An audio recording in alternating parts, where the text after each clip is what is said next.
খিলঞ্জীৰ ভূমি সুৰক্ষাৰ প্ৰতি লক্ষ্য ৰাখি পশ্চিম কাৰ্বি আংলঙৰ খেৰণীৰ ফেলাংপিত উপস্থিত অসম খিলঞ্জীয়া বিভিন্ন দল সংগঠন আৰু অসমৰ সচেতন জনসাধাৰণ। বিগত 2025 চনৰ ডিচেম্বৰ মাহৰ 23 তাৰিখে খেৰণীত হিংসাত্মক ঘটনাৰ সৃষ্টি হোৱাৰ পিছতেই কাৰ্বি আংলঙৰ ভূমিপুত্ৰসকলৰ লগত একেলগ হৈ অসমৰ সকলোবোৰ খিলঞ্জীয়া জাতি জনগোষ্ঠীৰ দল সংগঠন তাৰ আলমতে আজি হাজাৰ হাজাৰ অসমৰ সচেতন জনসাধাৰণ আৰু বিভিন্ন খিলঞ্জীয়া দল সংগঠনে একেলগ হৈ আমাৰ মাটি আমি গৰাকী এই মাটি ৰক্ষা কৰা আমাৰ দায়িত্ব শ্লোগানেৰে উজ্জ্বল কৰি তোলে খেৰণীৰ ফেলাংবিৰ আকাশ বতাহ। লগতে লিচন ৰংফাৰে নেতৃত্ব দিয়া সংগ্ৰামৰ জৰিয়তে শীঘ্ৰে পিজিআৰ ভিজিআৰ ভূমিত উচ্ছেদ চলোৱাৰ দাবী জনাই জনসভাত উপস্থিত থাকে অসম খিলঞ্জীয়া মঞ্চৰ ৰাজ্যিক সভাপতি মৃণাল হাজৰিকা, সদৌ অসম সোণোৱাল কছাৰী ছাত্ৰ সন্থাৰ সাধাৰণ সম্পাদক বুদিন সোণোৱাল, সদৌ অসম তিৱা ছাত্ৰ সন্থা কাৰ্বি আংলং জিলাৰ উপ সভাপতি চাৰাদন কুমাৰ চাংৰা, অসমীয়া ভাষী যুৱ ছাত্ৰ পৰিষদৰ কাৰ্বি আংলং জিলা সাধাৰণ সম্পাদক নৱজ্যোতি শইকীয়া, লগতে কাৰ্বি আংলঙৰ যুৱ নেতা লিচং ৰংফাৰ। খেৰণীৰ পৰা আছিকুৰ ৰহমানৰ report, Assam north east news live. আজি দেখিবলৈ পাইছোঁ ফেলাংপিত এক বিশাল জনসমাৱেশ হৈছে, কি ক'ব? নাই, এইটো আচলতে সেই গণসমাৱেশটো আমি আগতীয়াকৈ এই কথাটো কৈ আহিছোঁ যে যিটো আন্দোলন কাৰ্বিলত হৈছে সেইটো কোনো এটা সংগঠনে নেতৃত্ব দিয়া বা ব্যক্তিয়ে নেতৃত্ব দিয়া সেইটো নহয়, গোটেই সমাজে নেতৃত্ব দিছে। সেইকাৰণে চৰকাৰৰ লগত যিটো আলোচনা হৈছে, যি প্ৰতিশ্ৰুতি, যি সিদ্ধান্ত লৈছে, এই গোটেই সিদ্ধান্ত লৈ পেলাই ৰাইজৰ লগত আমি আলোচনা কৰাৰ কথাটো মই আগতীয়াকৈ ঘটনা আহিছোঁ। এই গোটেই বিষয়টো আমি আলোচনা কৰিছোঁ আৰু কিছুমান সিদ্ধান্ত লৈছোঁ যিটো আমি সন্তুষ্ট নোহোৱা সিদ্ধান্তখিনি ক'ৰবাত হয়, ক'ৰবাত কাৰ্যকৰী কৰা হৈছে, ক'ৰবাত কৰা দেখিছোঁ, ক'ৰবাত উচ্ছেদ কৰা দেখিছোঁ, কিন্তু বহুখিনি বাকী হৈ থকা আমি দেখিছোঁ যোন নেকি উচ্ছেদ হোৱা নাই। আৰু অসম চৰকাৰৰ পৰা এটা ত্ৰিপাক্ষিক এটা বৈঠকৰ কাৰণে তেওঁলোকে কৈছিলে, কিন্তু এই ত্ৰিপাক্ষিক বৈঠকটো তেওঁলোকে পিছুৱাই থকা যেন আমি দেখিছোঁ। সেইটো বিষয়টোক লৈ পেলাই যিটো ৰাইজে বা ৰাইজৰ মজিয়াত এটা আলোচনা, এই আলোচনাটো আমি সন্তুষ্ট নোহোৱাটো আমি ৰাইজৰ মতামতখিনি পাইছোঁ।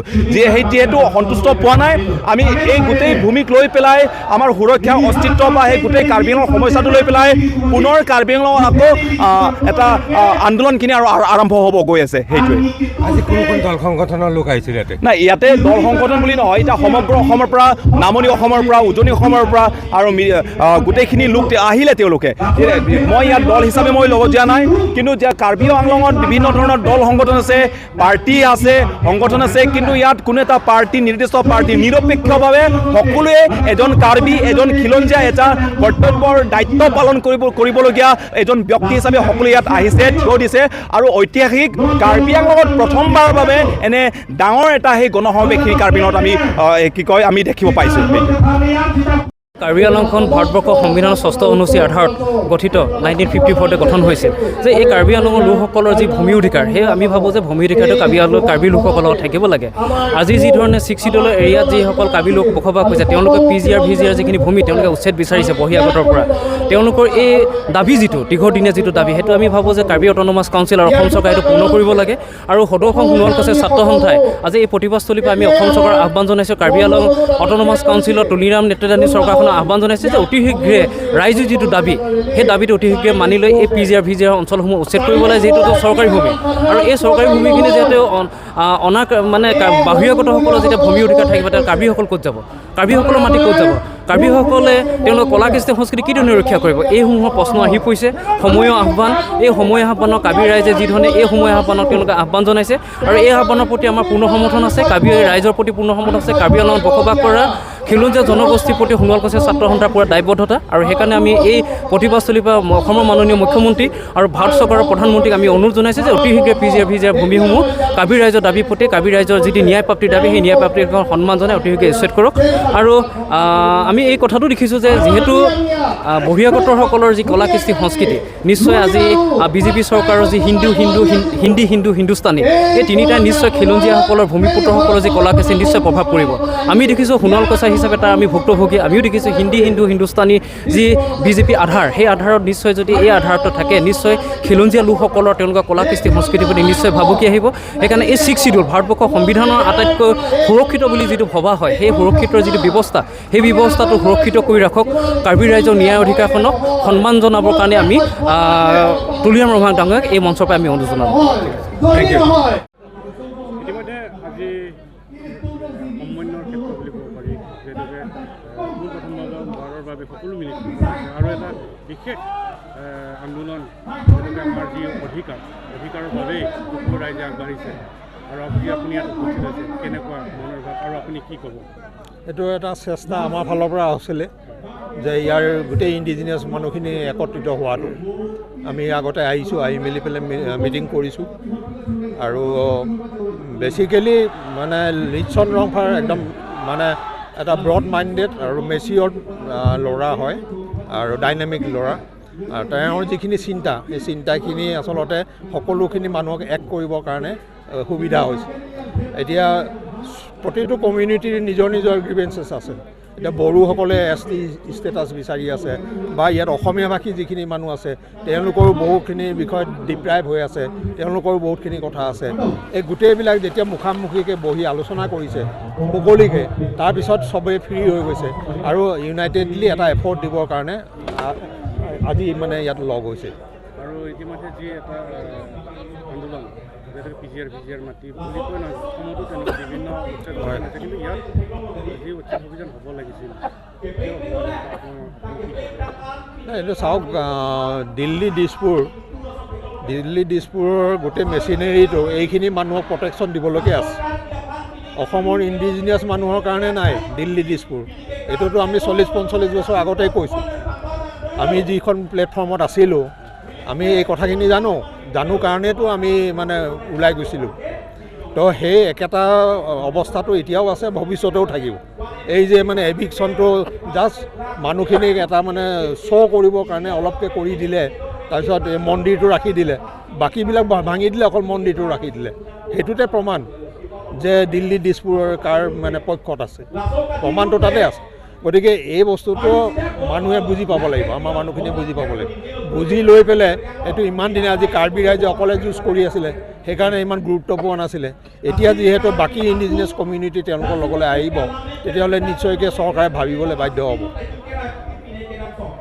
হয়, থেংক ইউ।